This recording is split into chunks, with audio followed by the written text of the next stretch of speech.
I want to welcome you to the second day of the Borah Symposium.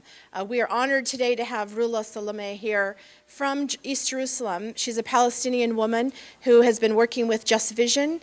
Last night, hopefully a lot of you saw the film Budrus. She screened it last night at the Kenworthy. If you didn't get a chance to see it, I really highly suggest that you try to get a copy of it when it comes out.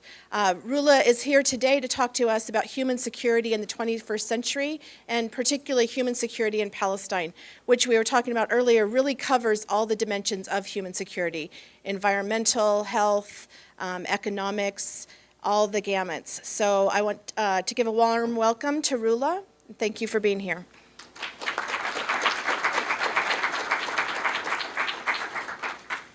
Hi. I was told to prepare something about human security in Palestine and the situation in general. And I was thinking, and I worked really hard to prepare a kind of speech for the respectful audience.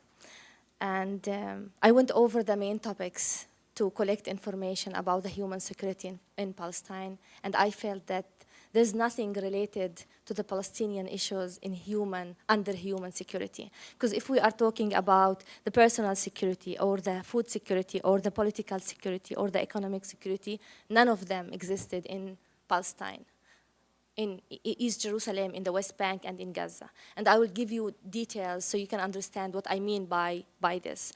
If we do not feel that we are living in our states, this means that there's no security. If we live in a house which is will turn to be for Israeli troops or soldiers or settlers, this means that it's not belong to us. So I will return back to the history just a little bit to give you a brief about the Palestinian issues, the Israeli-Palestinian conflict, before I give you some personal stories and information and statistics about the situation recently. I don't know how, many of you, if you know about the situation in Palestine, especially starting from 1948 and the war, and how the state of Israel was established, and how the Palestinians were forced in the 48 to leave their homes and just to run either towards the West Bank, Jerusalem, some of them to Gaza, and the rest to the Arab countries and Jordan at the beginning. So this happened in 1948. Some of the Palestinians still have their own keys, and they believe, and the documents that shows that they are the one who owns the land and the farms and the houses in the 48. And they felt that it's only a few days and they will return back, and they will return back to their homes, and because of this, they felt it's a kind of trip. They forced to do this trip, but they will return back in a week, few days, 10 days, 2 weeks, a month maximum, and then they will return back. What happened is still they didn't return back. They are not allowed to return back. And I will talk now about some of the Palestinians who left the 48 and they moved to East Jerusalem, part of them, like small families, to East Jerusalem, and they don't have the fund, they don't have the money to travel to Jordan or to the other Arab countries or Syria or Lebanon at that time.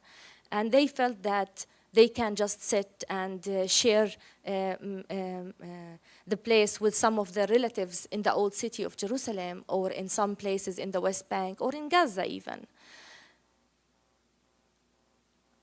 After over 60 years, nothing happened to them. They are still in the same situation. They are not allowed to return back.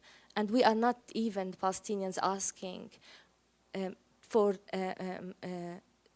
those families who left, the refugee who left, to return back. We still have these sensitive issues that we were thinking in the past that one day we will be able to discuss it, and we will be able to get a final agreement with the Israeli government about this issue.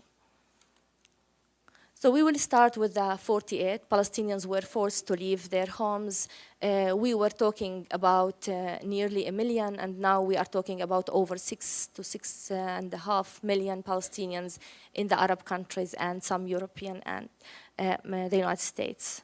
But mainly, most of the refugees left to Jordan, Syria, and Lebanon, and the majority in Jordan, in the refugee camps in Jordan these days. So this means that Palestinians were physically divided to different places. Some of them, as I mentioned, they went to Gaza, some of them to the West Bank, some of them to Jerusalem. And still there's some Palestinians still live in the 48 and they refuse to leave their homes and lands because they felt that if they leave, they will never have the chance to return back and stay.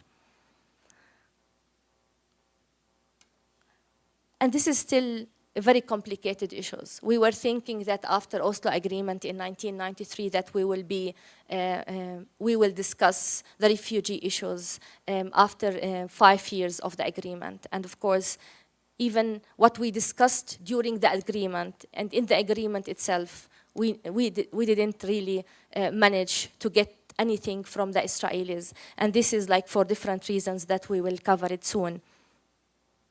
So this is why I mentioned that human security is not existing in Palestine. I mean, no one is thinking of us as human beings, as people who are searching to get their dignity and who want to live in peace and who want to establish a new state and who want to stay in the country, to stay in the place where their families, their parents born and lived all their lives.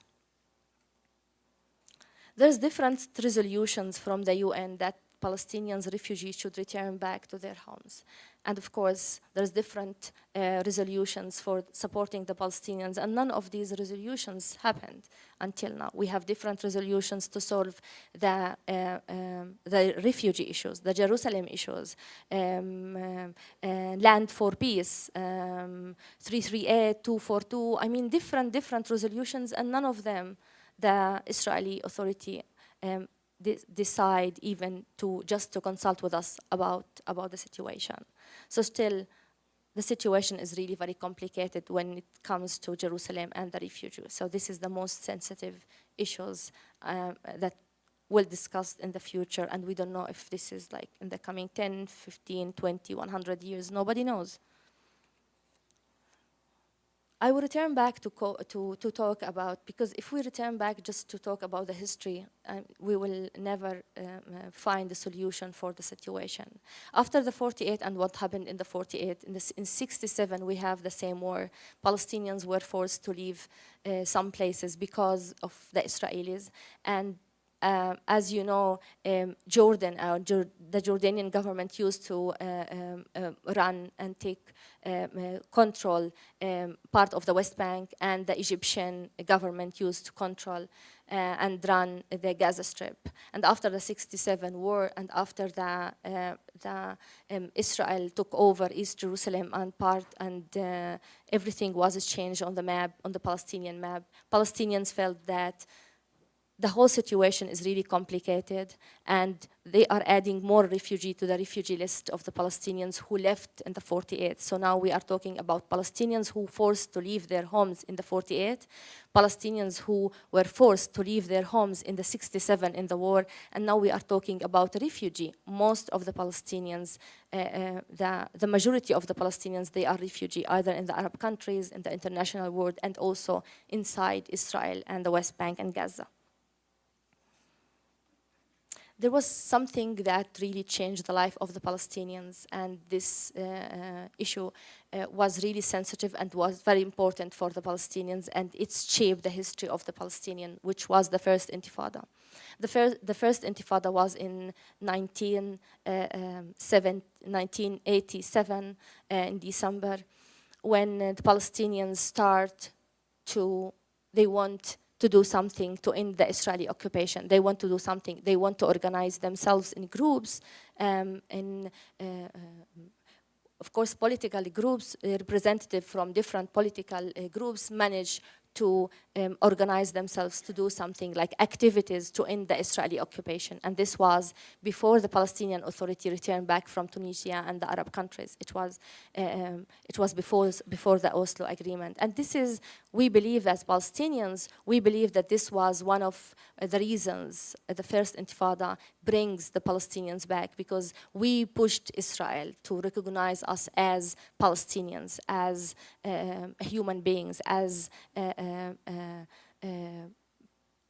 as Palestinians who should return back and be recognized and establish their own state. And it was a kind of shifting in the Israeli-Palestinian relation to recognize us as people at the beginning.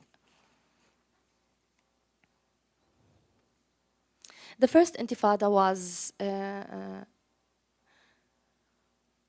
it was really different than different other activities within the Palestinian society. It was a little bit, we can say, shift the Palestinians and how they think and how they react, because the Palestinians managed to use non-violence efforts in the first Intifada. They were thinking that they used violence for a few years, and violence, of course, in the eyes of the international community, not violence in the eyes of the Palestinians, because Palestinians believe that they should use everything just to get rid from the occupation and have a free state.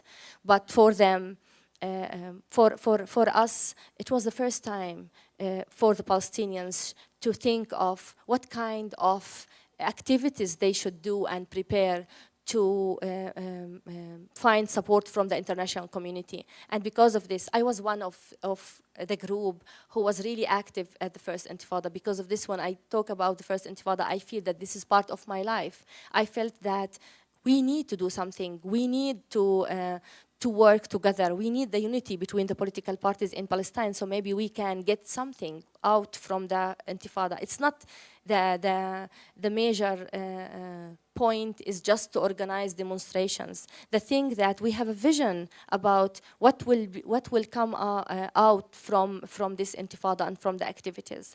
And at the beginning, it was really well organized. Like for nearly 2 years and a half, it was demonstrations, marches, different activities, non-violence activities from and representative from different political parties were involved in all the activities. So the first Intifada, we can say, is really a light point in the history of the Palestinians. And now these days we refer back, if we want to talk about non-violence and democracy, non-violence in the Palestinian society, if we want to talk about popular resistance in the Palestinian society, we return back to the first Intifada. And we are, as Palestinians, really very proud of the way how we used to work together in the unity between the political parties, the representative from youth, women, farmers were there, and they were part of organizing the activities each single month to be part. They want to link the people with the leaders, and they managed in the first Intifada to do this, and it was really unique. And this is not from my point of view or the Palestinian point of view, but from an international point of view. Later, especially after they returned back to do some research about the first Intifada, they sent messages that the first Intifada was really different than the rest of the Intifadas in the history of the Palestinian people. The Intifada managed to put Palestine on the map, on the international map. The first Intifada managed to put pressure on Israel to recognize us as people, as human beings, and also to recognize us that we will never accept the occupation, that one day, if the generation of this Intifada will work and will continue doing this kind of work and activities between the political parties, then this means that we will manage to get rid from the occupation and we will establish our state. So they recognize us for the first time as people, and because of this, we force them to sign the Oslo Agreement with the Palestinian Authority, so with the PLO. It's not the top-down issues. It was a grassroots who managed to do this. We managed to force the PLO, we managed to force the Israeli government to sit together and to sign the agreement.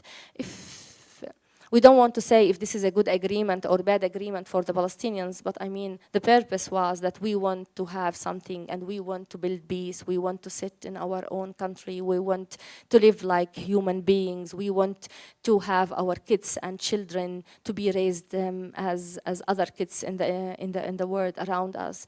We want our kids to live in a different situation than the situation that we used to live in. Because sometimes when you suffer, you don't want your relatives, your friends, members of your family to suffer, especially people linked to you. Like, you don't want what happened to you in the past to happen to your kids and your children. So we were thinking that we want to change this and shape the future in different positive things.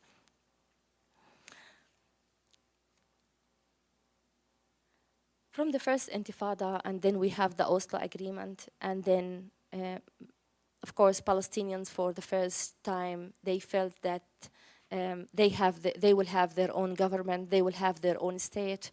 Their leadership came from Tunisia, people that we used always to hear their names, the famous names, the people who established the PLO, people who really managed to represent the Palestinian people in different international occasions. They returned back to the country.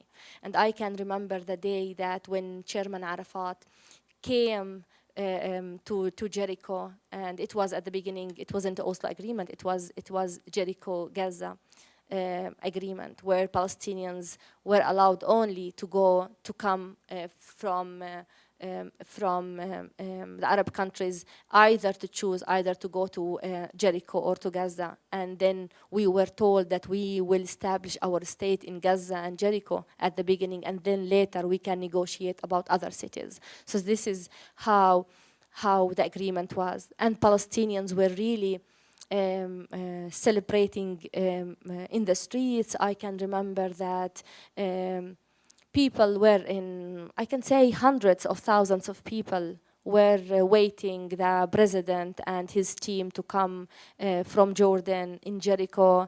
For a few nights, we were not really able to go to bed. We were just celebrating.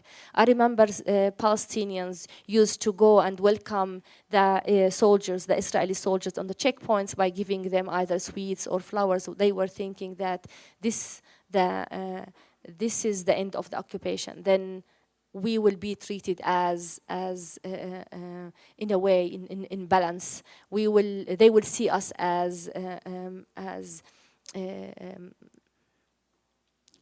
Palestinians with dignity, Palestinians who deserve a state, Palestinians equal to them. And this continued like a few months before, I can say a few months of celebrating, and then people returned back to the normal life, and they felt that nothing on the ground was changed. I mean, the checkpoints still checkpoints. We can't close, we can't go freely to different places. The border is still with Israel, so Palestinians who are on this wanted list can't travel, they still can't travel. I mean, nothing happened. Oslo did not manage to change the normal life of the normal Palestinians or the normal Israelis. We felt that still there's no bridge between the Israelis and the Palestinians. We felt that still there's a gap between everything, and we need just to find other ways. The agreement signed between the government, but we need to do some projects between the people so we can link the people together in Israel and Palestine. And we were thinking different projects that maybe will help the Palestinians and the Israelis to get to know more about each other. Because always when you meet with people from the other side and hear their personal stories, this will affect you and affect your life, because the personal stories can stay in your mind. And we felt that with these projects, something will happen. Unfortunately, we can say thousands of millions of dollars and euros were spent in the joint projects in Israel and Palestine to build bridges between the Palestinians and Israelis.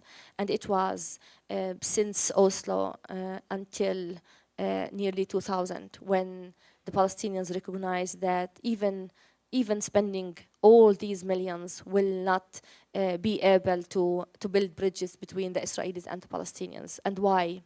because the Palestinians see themselves not equal to the Israelis, and the Israelis the same. They see themselves different, and they see that they can't deal with the Palestinians as equal.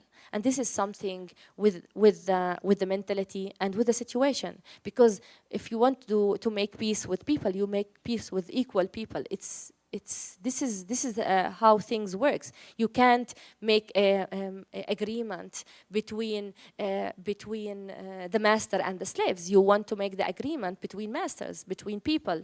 And it was for the Palestinians. They felt that they are not ready for these projects. They felt that it's a kind of wasting the money from the donors. And I heard different Palestinians, NGOs doing different evaluations about how bad the donors are in just providing us with the money without doing a kind of needs assessment of the Palestinians and the Israelis, what kind of projects work, and to build on the projects that they did in last year and the years before.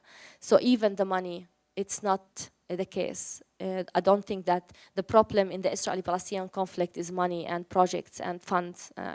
This is something not true. And even after a few years, the donors themselves and the international community felt that supporting this kind of joint projects will never help the Palestinians and the Israelis to link to each other and to know more about each other. So what we want from the international community, we were thinking that the international community will, in a way, put pressure on Israel just to at least not to touch Jerusalem, not to build more settlement, not to confiscate more land, not to deport the Palestinians, and not to change the situation on the ground, because as the UN resolutions mention, that this is an occupied cities, that you should not really change anything on the ground. And we felt that Israel was trying to control the situation on the ground by confiscating more lands, because they want in the coming 10, 15, 20 years to see that the population, the Israeli population, is more than the Palestinians. And this means if they decide to do a kind of voting, then the majority will be Israelis, and then they can win the game. So nothing was changed on the life of the Palestinians. And there's like few points that Palestinians felt that they really did not manage to achieve. I do not always blame the Palestinians or the occupation. And sometimes we have to be honest while we are talking about our personal and internal relations. We have a problem in Palestine. We have a problem of the people that they represent us. We have a problem that we are not allowed to elect the new generation. We are not allowed to support youth and women. Why? Because the international community and different government in the international community supported either Fatah, different leaders from Fatah, and they are supporting them to win the elections. And this means that there's no voices for youth and women and the new generation. So we will see until, I think, the end of my life, the same faces in the Palestinian Authority running for elections, and they are taking over everything in Palestine. So in this point also, this is something internal, but also you will find that also the international community are supporting different groups within Palestine. And I will return back to the last elections in 2006, when Hamas won the elections, when Hamas and Fatah were fighting towards who will win the election and how they can manage to bring more Palestinians to vote for them. And Hamas won the elections. And why? The international community and the Palestinians, the local media, they did not really get to do some research about the reasons why Hamas won in the elections. The thing that Palestinians, they were really tired from the PNA. They were really tired from the one political party who runs everything, who want to control and monitor everything. And I mean by this Fatah Fatah political party. I was part of Fatah political party before, but when I saw that they are in a way corrupted, and they still have the same faces, they don't want to change, they don't want to do any kind of elections, and even if they want to organize elections, they want to organize elections that fits them. So it was really hard for the Palestinians to change the reality on the ground. And because of this, with the upset that they felt, they went to vote for Hamas, and Hamas won in the elections. And the international community decided just to boycott Hamas. And this was a huge mistake from the international community. I'm not supporting Hamas, and I'm not talking about this because I support Hamas or terrorism or terrorist or organizations. I do not see them like this, but I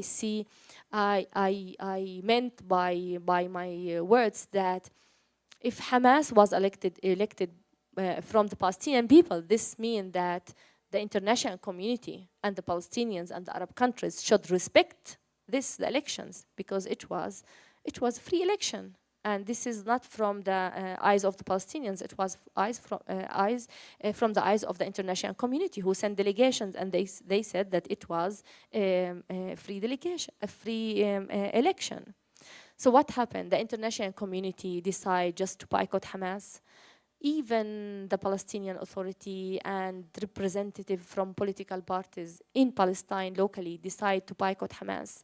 The media, the journalists, we heard nothing in the media about Hamas, about what they will do next after they win the elections, what's their agenda, what they have in their minds, what about the internal relation between them and the other political parties, what about Jerusalem, what about refugee. The media were not allowed to interview them. The international media boycott them, and the local media, either only their local medias, journalists who works within Hamas, or if they are part of Hamas, who used to write about it. So one of the major issues that, from my point of view, that really shaped the future of the Palestinians is boycotting Hamas. If we and the international community and the Palestinians decide to work with Hamas and try to see what is their agenda, to work with them, see what they have in their minds, because always politicians, before they win and after they win, it's a different issues. I mean, their agenda before when they want to run for elections and after they win, it's a totally different agenda. So we didn't hear from Hamas what was the agenda of Hamas. So what happened in 2006? Hamas won the elections. In 2007, there was this big split between Gaza and the West Bank. And I will return back to say that the whole situation in Gaza was a disaster. The whole situation, as a Palestinian, I can't imagine myself living in this situation in Gaza. I can't imagine myself to be isolated from the international community, from my local community, and just for a 1.5 million Palestinian just to be there with nothing, in no food, It was so hard to prepare something about the human security if we just sit and just think twice of what's going on in the West Bank and Gaza. I mean, there is nothing in Gaza. The whole international community did not manage to force Israel to open one of the borders and to send food and medicine to the Palestinians in Gaza. And this is for the 4th year. And we are talking about UN resolutions, and we are talking about equality. There's nothing. Equality, maybe it's here in this country or in Europe or in the Arab countries, the wealthy Arab countries. But in Palestine, there's no equality, and there's no security for anything, and there's nothing. We do not believe that we live like human beings. And to be honest, this is the shock moment when we travel and see people and hear from them about their own stories.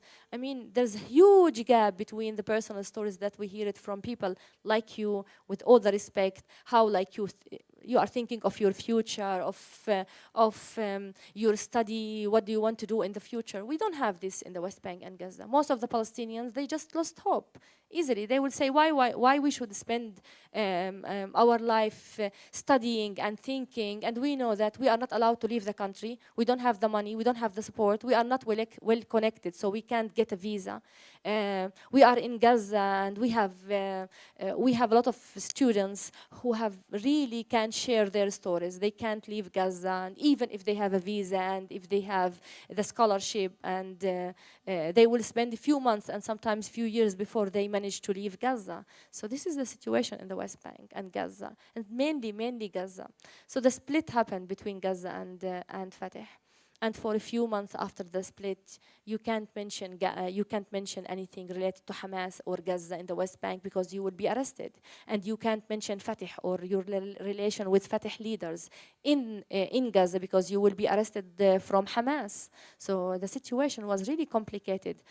I'm talking about the situation before, but also it's still complicated until now, but it's a little bit much easier these days to talk about this. But at the beginning, it was really, really tough. So the war against Gaza happened. And I don't want to be just to talk on behalf of the Palestinians and leave the Israeli issues. I know that also Hamas used to send rockets to Sderot. I know that also this threats the Israelis in different places around next to Gaza. I know this is when people lose hope. Don't blame them what they are doing. I'm not giving them excuse for what they are doing, but I mean the situation. If you put a Palestinian in a corner and tell him you should not eat, you should not see your family, you are not allowed to travel, you are not allowed to use the toilet, you are not allowed to eat, you are not allowed to study, this means that you will not give him options to think of the next step. So if there's something next to him, he will just either use violence against you, or he will do something just to try to protect himself. And this is the people in Gaza and the people in the West Bank. If you just put them in this big prison and ask them and tell them that you should do this and that and give them orders, this will never happen. So the elections was elections in 2006 and in 2007, the split was huge damage in the history of the Palestinians. It was a huge pain for the Palestinians, especially the Palestinians who travel and they have to talk about their personal stories, the situation in Palestine. It's really hard to talk about the division, and if you talk, it's so hard to talk about Gaza as a state and the West Bank as a state and Jerusalem. We don't know the situation of Jerusalem. Either it will be the third state, or it will be divided, or it will be completely taken by the Israelis. Nobody knows. The most sensitive issues now, which is really very complicated, is the settlement and expanding the settlement in the West Bank.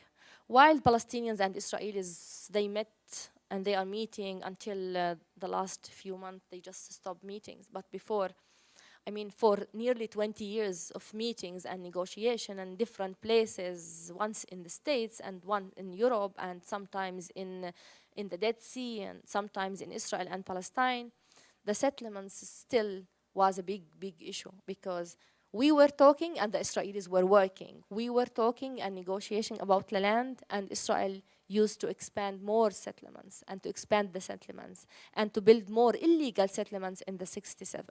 We are not talking about settlements in the 48, because and it's not me who decide just to get rid and not to mention the 48. It's the Palestinians, the PLO, the PLO who represent the Palestinian people, decide when they signed the Oslo Agreement that our border, the Palestinian state border, will be the 67 border. It's not the 48. So 48 is Israel now. So even we are not talking about settlement in the 48, because this is the land for the Israelis. We are talking about the 67 and expanding the settlement there. You can't imagine that half of the settlers, they live in the Jerusalem area. They just moved from the West Bank to stay in Jerusalem. And this is why, because there is no lands left for the Palestinians to build anything in the West Bank. And we are talking about 85% of the Palestinian land in the West Bank. 85% of the West Bank is totally run by the Israelis. the Palestinians, the majority of the Palestinians who live in the West Bank, they just occupied 15% of the land of the West Bank. We are not talking about the land of the 48, only the 67. Imagine this. And now what they are, because they just took over all the lands in the West Bank and there's nothing left for the Palestinians, they just moved to East Jerusalem. And now we are talking about the settlers. We are talking about over 500,000 settlers who lived in the West Bank and Jerusalem. More than 55% of this number, they lived in Jerusalem and around Jerusalem. And they are monitoring and controlling all the hills and the mountains around Jerusalem. So even if the Palestinians want to expand, there's no way for them to expand. And just to give a brief about the settlement, and I don't know how, your knowledge about the settlement. The settlements always in Israel occupied all the mountains and the hills every time. So they can control the Palestinians from expanding. They can control the Palestinian villages from expanding and adding more units and lands. So this means that in each single city in the West Bank, it's surrounded by at least 3 settlements from the 3 sides. And sometimes 4 settlements from the 4 sides. Sometimes 3 settlements and the road, which is only allowed the settlers to use it. And we will return back to talk about the roads, special roads for the settlers to use. And this is in the West Bank. So imagine the settlement, they can expand. They just always try to bring different announcement for the settlers. If you move to Jerusalem, this means that you will not pay taxes. You will take kind of support from the government. So they want the settlers to return back and stay in Jerusalem and around Jerusalem. And this is a very sensitive issue. Now, with after building the wall, and after they continue building the wall, this means that Jerusalem will be totally isolated from the West Bank and of course from Gaza. And this means that if anything happened to the Palestinians in Jerusalem, we will not be allowed to ask for help from the Palestinians in the West Bank. Of course, Gaza is totally different because we are not allowed to go to Gaza as Palestinians from East Jerusalem. They are not allowed to leave Gaza. I mean, Gaza itself is really complicated. We can't talk about it. But if we need support from the Palestinians in the West Bank, there's no way for us to get any support. And this, nobody can explain to me or just persuade me that this is not a point that Israel was really trying to do from the beginning. Israel was thinking, the leaders there, they were thinking that after they build the wall and they can control the West Bank easily, because there's gates in this wall that links the Palestinians in East Jerusalem with the Palestinians in West Jerusalem, in the West Bank. So this means that this is a huge gate, this is a huge wall, and then there's gates. And if there's any demonstrations in Jerusalem or the West Bank, and they don't want to link the Palestinians in Jerusalem to the Palestinians in the West Bank, they just close the gate.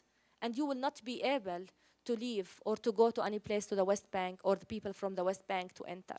And we are talking about nearly 13 checkpoints around Jerusalem that totally cover and control and monitor the Palestinians in East Jerusalem from leaving.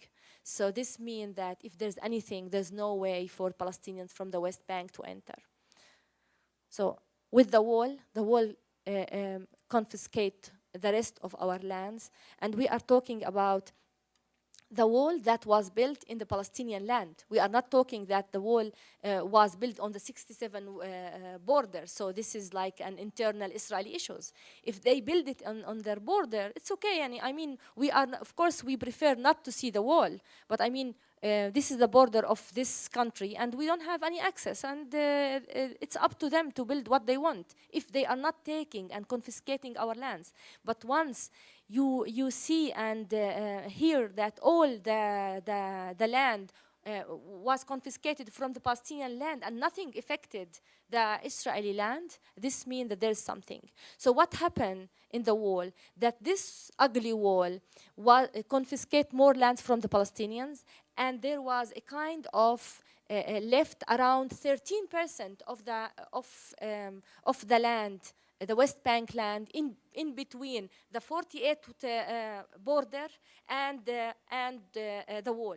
So after the wall, the Palestinians can't have any access to use the land or the farmland in between. So this means that also after building the wall, we lost 13% of our land in the West Bank, and Palestinians can't use this. And we are talking about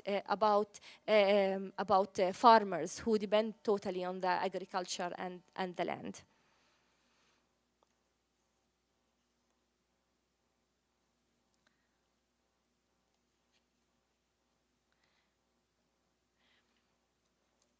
My favorite part is to talk about which is Jerusalem, because always it's a kind of commitment that every time I should mention the Jerusalem and the people from Jerusalem and the problem that we are facing as Palestinians from East Jerusalem.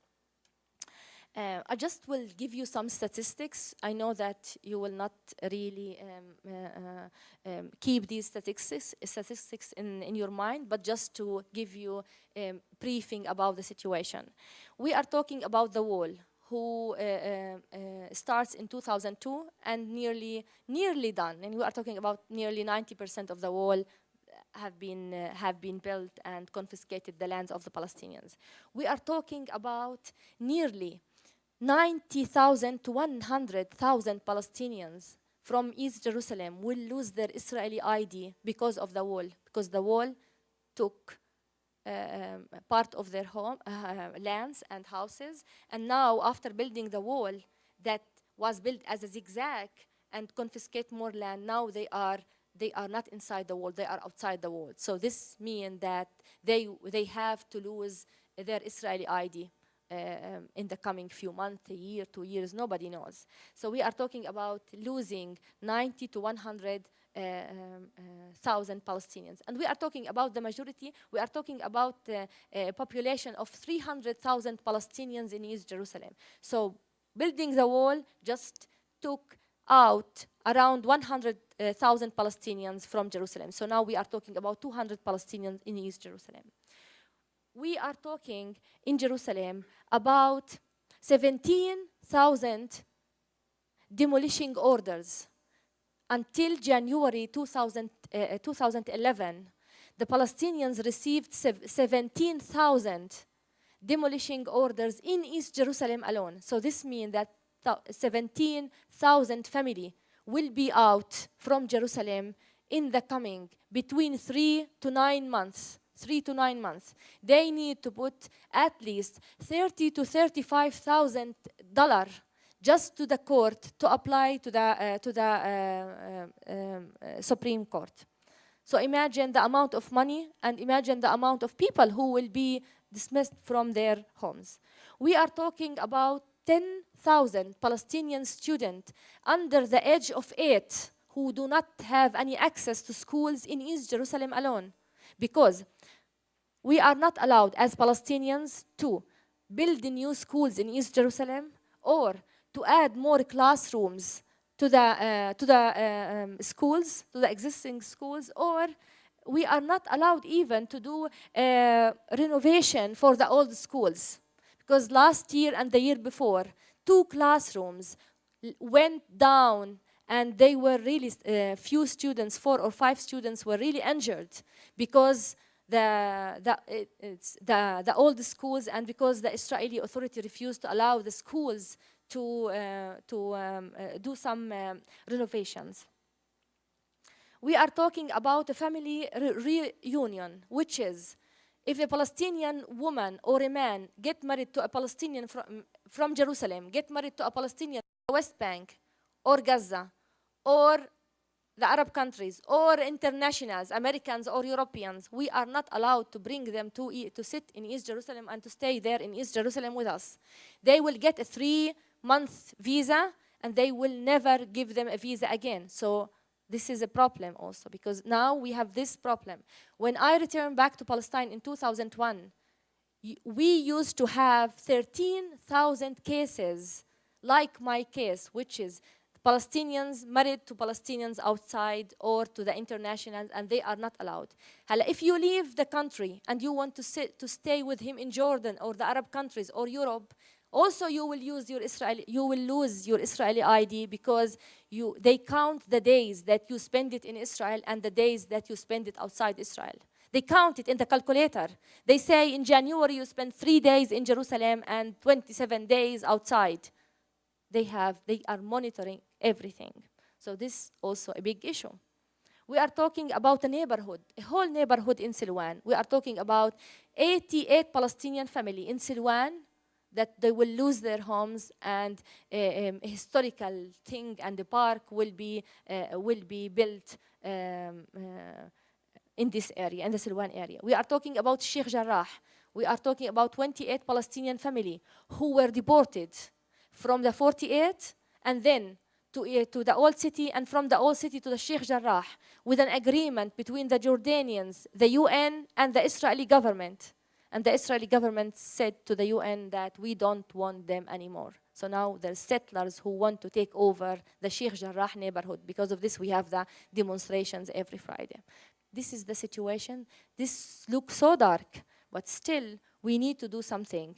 I mean, in Palestine, to try to work even harder and to reach out to the media and to reach out to the international community and to talk about the situation. So maybe we will manage to do something and change the reality on the ground and manage at least to give some hope for the Palestinians, because the Middle East means the Israeli-Palestinian conflict. The whole international world will be affected if there's no peace in the Middle East. It's not only the Palestinians or the Israelis who will pay the price. It's the international community, the Middle East. If people are interested, they should do something and support a peace solution. I'm not talking about supporting us and leaving the Israelis. There's a lot of Israeli activists. They are doing really great work. There's a lot of groups in Israel, human rights institutions, centers who are supporting us. And because of them, we manage sometimes to bring students and kids and patients from Gaza and the West Bank to the Israeli hospitals to get treatments. So the whole situation is affected, and we have our own problem, and we have this Israeli-Palestinian conflict that exists and will stay forever. I can't say sometimes I can't see that something will happen in the Israeli-Palestinian conflict, but sometimes I return back to think that we should do something, because we don't want our kids to pay the price that we already paid and our parents lived in. I will leave you here, and I will ready to do the Q&A once if you have questions about any topics, even the topics that I didn't really address. Thank you for listening.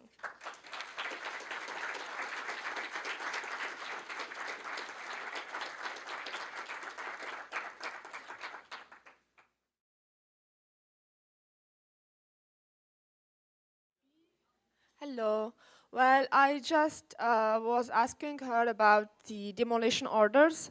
So if I am a Palestinian and I get this order to leave this village or to leave this house, am I given any other alternatives? Like, do I have anywhere else where I can go? Or is it just leave like that without really being able to see where I can stay? So this was my question, and especially that she was talking about like dozens of families who have those orders.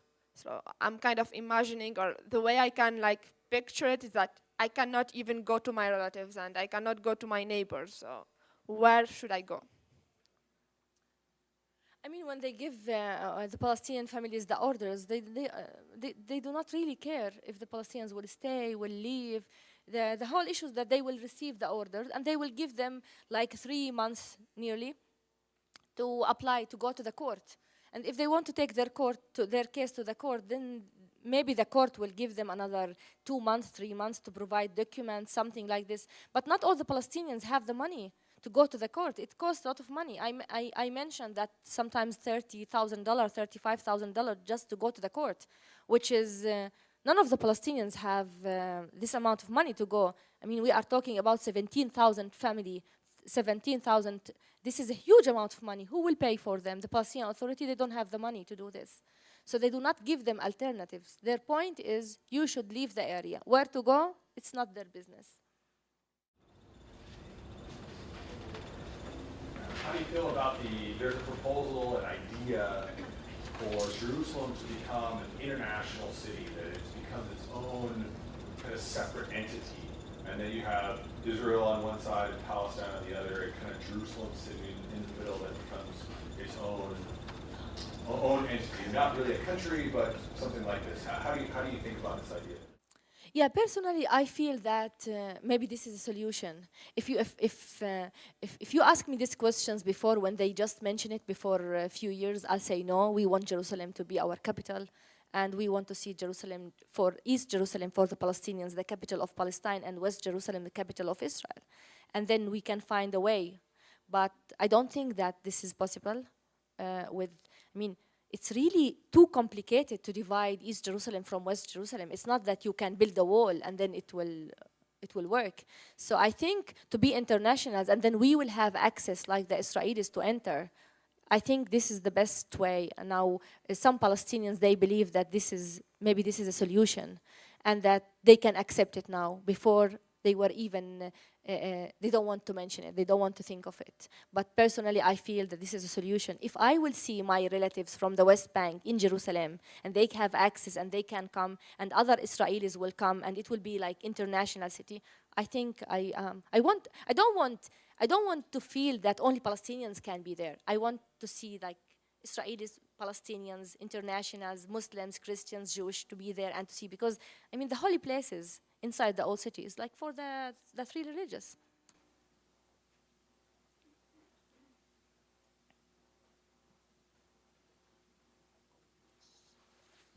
Hi, my name is Abdelhadi Bashir. I'm from Gaza Strip. I'm a student now in WSU. I have a few comments about the presentation, but first of all, I want to say that if she want to speak about the Palestinian case, I know that she didn't cover everything, because if you want to speak about Palestine, you need years to cover everything. So thank you very much for her efforts, but my comments is, first, if we are talking about Oslo in 1993, we as a Palestinian, first of all, I didn't belong to any Palestinian party.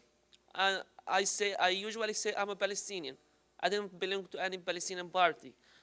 But I can say that we as a Palestinian, we are proud of Yasser Arafat, the previous president of Palestine, who signed the declaration of Oslo with the Israelis, because before that date, I remember my father and my mother and everybody had the Israeli ID, which is in red color. And after that, when the PLO came to Palestine, I remember that day when my father threw this ID out and said, now I will go to apply for the Palestinian ID. So from that date, we have the Palestinian ID. I can say that this is a Palestinian ID. And I'm usually have this ID because I'm proud of this. Second, after 41 days, it will be the 61st anniversary of Nakba, which happened in 1948. And I will say something here. My mother, I was born and raised in Gaza, but my mother from Jaffa, and we are from Jaffa originally. So my mother, she's the youngest in her family. And her mother gave her the keys of return of their home in Jaffa. And now, before I came here to the United States, I asked my mother to give me the key, but she told me, no, I will give the key for your youngest sister. Because if something happened, I will guarantee that she will come back. So we as a Palestinian believe that we will come back. If it's now or in the future, that will happen. Another message I have it for the media. We have here two people, but also I have a message for the media. Everywhere I say that. The people in the Nakba, they demolished from their homes because of the media. Not because they were scared. Because the media in that time, they scared them. That the Israelis killed the people in Deir Yassin. This is the famous massacre happened in Palestinian village, Deir Yassin. Then another villages, so the Palestinians get scared. And they lifted their homes without fighting, without anything. So the media has a big role. And they can make the people scared or to stay at their homes. So the media should be honest. And the media should say the facts, the truth. Not to follow a party or the Israelis, I know they have a strong media around the world. And now I have one experience happened here. One of the Americans, he told me, the Palestinians are killers and they killed everybody. And he told me about Muhammad al-Darrah. He's a Palestinian who killed in Al-Burish camp in Gaza by the Israelis. And then the Israelis with the design programs, they put the Israeli cap on his head and said, hey, the Palestinians killed the Israeli. But he's a Palestinian and his name is Muhammad al-Darrah. And we never hear about Israeli named Muhammad.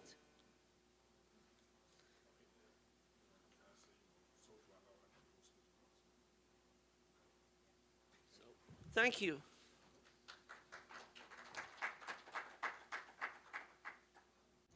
I was wondering about you said a lot of Israelis work with Palestinians, actors, lots of Israeli activists. So I was wondering who they are, like if they're a young group or a retired group or students, like who the Israelis are. We have different groups in Israel, Israeli activists who are supporting the Palestinians, especially in the demonstrations, in the weekly demonstrations in the West Bank and East Jerusalem. And we are talking about some of them, they are individuals, and some of them, they are students in the universities, and some of them, they are retired professors and doctors, and who decide to do something because they said many times that they can't just sit and watch the situation and do nothing. They want to be active and they want to do something. So we are not talking about really organized groups who like always support the Palestinians. We are talking about groups, but mainly individuals who want to do something. And we can say, like, to be honest, because of the Israeli activists, we managed to do a lot of demonstrations. Because if there's in demonstrations, we have Israelis next to us and supporting us and with us in the demonstration in the West Bank, the soldiers will not use the same violence against them because they are Jewish, they are Israelis. And we saw this in the movie yesterday. If we have Israelis, this means that the Israelis will be in the front line and then they will support the Palestinians. And because of this, many I can say in each single demonstration in the West Bank, the last few years, 3-4 years, we have at least 2-3 Israelis with us who can support us and in a way try to be there because they know that the soldiers will not use the same violence. But we are not talking about like groups, in specific groups, but we are talking about sometimes human rights centers, sometimes groups in Israel, sometimes the leftist students, unions in different universities who want to do something. We have time for one quick question, and that's it. Okay, Rula. Can you tell us about some of the other projects that you've done to work with the capacity? You mentioned them, in our conversations, and I think it would be really good for folks to hear. So, with women group or youth groups. Yeah, I used to work with a center called Middle East Nonviolence and Democracy in East Jerusalem, and we get a fund from the Ford Foundation, the American Ford Foundation here, to give trainings to 8 groups in the West Bank, give them trainings in democracy, nonviolence, in participatory video and filming. And it was really interesting experience for me because for the youth themselves, they felt after a few months in the training that they are linked to the issue and they want to do something. And they said briefly in one of the interviews that we were thinking that there's no hope for the future. Why we need to study? Why we need to do stay in this country. I mean, it was for them. It was a risky situation. They lived in a Tulkarem Kalkili area in the north, which is the border with Israel. And always the suicide bombing, they come from this area. So they felt it was easy environment for them to be suicide bombing if they lost hope. So we worked with them, and all the youth, we are talking about 88 Palestinian youth, they said that the whole project really was interesting. I worked with different women groups who were not allowed to leave the house. Their husbands or their parents, they do not allow them to leave, because most of the villages in the West Bank, they have elementary schools, but they don't have like secondary schools. And after they finish the elementary, they refuse to allow them to go to the next village to get there, or the city to get their study. So this means that either they will get married or they will stay home helping their mothers. So I worked with them, and we worked with different groups to add another 2 classrooms to the elementary school there in this village, and empower them. And we have another project which is really good, which is, I don't know how I managed to work with them until now, but we need to do some elections.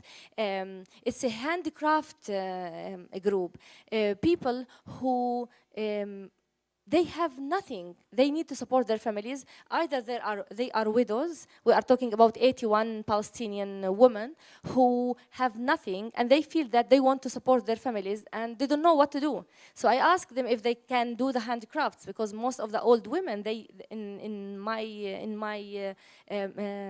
Palestine do this work. They said yes, and I gave them the designs, and I told them do this. And then now we are selling our products to the president's office, and he's taking this product to the international community. Like his meeting with Hillary Clinton, she took a jacket from the women that our women, a handcraft made jacket, like the scarves, all these things that the president is giving out, he's using our women. So we are working with different groups.